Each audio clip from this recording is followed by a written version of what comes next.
the success of the GSA IT consolidation and our alignment with Viterra as it exists now I don't want to minimize the hard work that the teams within GSA have performed. They've done wildly complex work. They've done a great job. We've saved millions and millions of dollars. We've simplified IT. It's been a very successful run. But what drove that success was a strong executive leadership from the top. And I'm not talking about the CIO of GSA, although I did have a part in that, and CIOs prior to me had a significant part in that. It was strong executive leadership from our front office and strong executive partnership from the businesses that we support. This would not have been successful unless they had co-opted the vision and said, this is good for GSA, this is good for GSA IT, this is good for the business of GSA, and it's good for the taxpayers of the United States.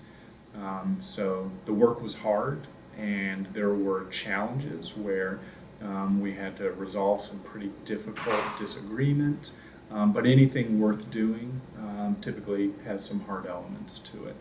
The executives within GSA stood by the concept, even though it was hard and difficult at times, because they knew it was the right thing to do. So that's the first part. The second part is IT kind of revels in the notion of change and transformation. One thing that IT executives need to remember, and we put at the forefront of all of our transformation, all of our consolidation, was organizational change management. Change is difficult on the business users that use our systems and use our platforms.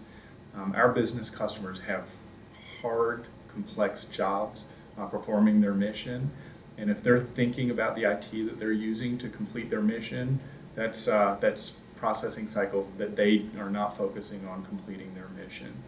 And change is hard. It creates disruption, and it creates challenges for our users. So we invested a ton of time, a ton of effort, and a ton of communications into letting our employees know that this is good, this is why it was good, and that it was going to be difficult, and it was going to introduce change to the way they did things.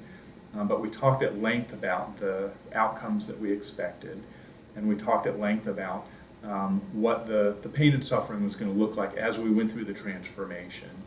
And then when we started to see positive outcomes, we started reminding them, saying, we knew this was going to be hard, we expected some outcomes, and here they are.